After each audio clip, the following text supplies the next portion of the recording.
Hey guys, welcome back. Check out the new toy. I actually have some pretty good footage of recovering this thing and my trip down to Albany, and unfortunately my computer is not able to process the footage off of my GoPro right now.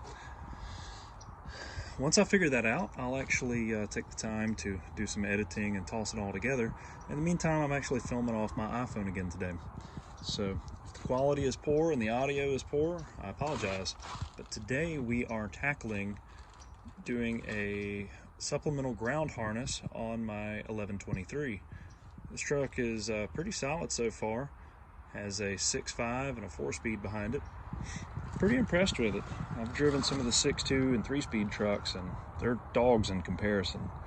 Don't get me wrong, it's still not a Allison or Cummins swap, but it really makes a big difference with a good running 6.5 and 4-speed. Anyways, so the other day I serviced the truck, went through all the fluids, and here is my embarrassing modification. I ended up driving around after dark like a dummy. I should have checked all of my lights. I didn't. Brake lights, turn signals, everything worked. But as soon as I turned on my headlights, they turned on and quickly turned off. Huh, that's strange. Click them on high beam, it burned out again. Well, needless to say, they smoked.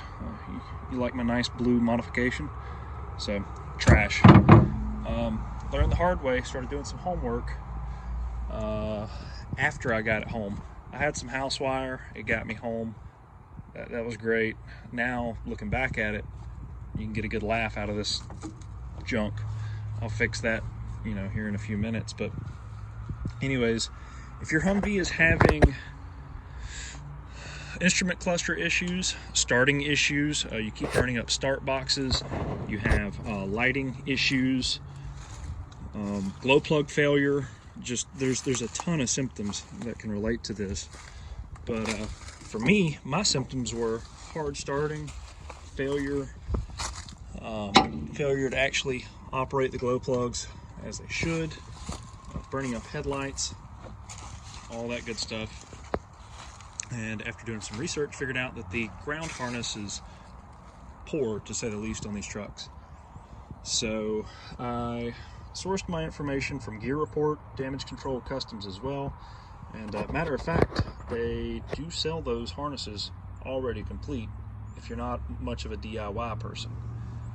But I sourced up 4 small lugs, 2 larger lugs. I did mine slightly different.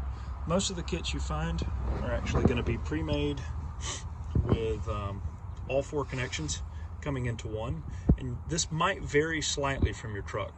This 1123 has a kick-down bracket, and also you'll commonly see ductwork that runs up here that supplies the driver's side with heat,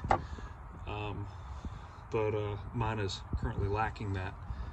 But you'll end up taking and cleaning up every connection, slathering it down with dielectric grease, and basically greatly improving the grounds on this thing. I noticed there was corrosion on all of my factory grounds. Not terrible. It didn't look like this thing's been through salt water, but I mean, truth is we never know. Also added additional ground down here. You have one that comes in and ties onto the side of the alternator. This truck actually has a 200 amp. I'm not sure if the older variants came with less. I'm kind of new to the Humvee side of things, but I feel like this should be the absolute first thing you do to one of these trucks when you get them home. It's cheap, it's safe, it could potentially even save your day. But it can be a little tough to install. I would budget maybe 2 hours. If you've already got the harness already pre-made up, maybe about an hour and a half. But the first steps first is take your battery cables off. In my case, I actually pulled my batteries and have them on charge, and dive in.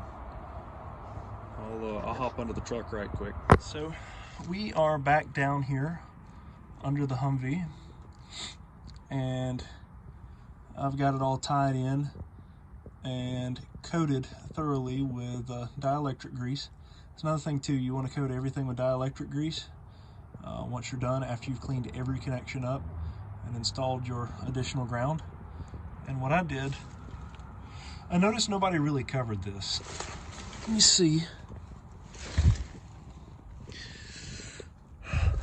There's a heat shield, right?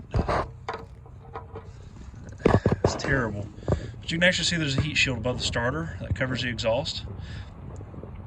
I ended up going from the top side, from the doghouse, pushed my wiring down, and managed to fish it through this spring coil cover that keeps it from touching the exhaust, and pulled the coil cover back and threaded it through and ran it straight over and tied it in. Now, pro tip, don't just grab a ratchet and a socket and go crazy on that thing. Get yourself a wire brush, save yourself some grief. You do not want to snap that lug off. If you do, it's a nightmare.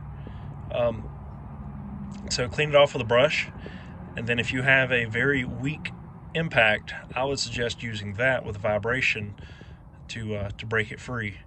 And be careful with it. Run it off, clean up threads if you have to, put it all back together, and yeah. Take time to clean up that. I mean, it's just ground. It can't hurt anything if it rubs through, but I'll probably clean it up, pop some zip ties on it just for, clean sake. I also made my harness a little extra loose in places, just compensating for flex. But everybody reports that the pre-made harnesses work just fine, so keep that in mind as well. All right, let's see what we got.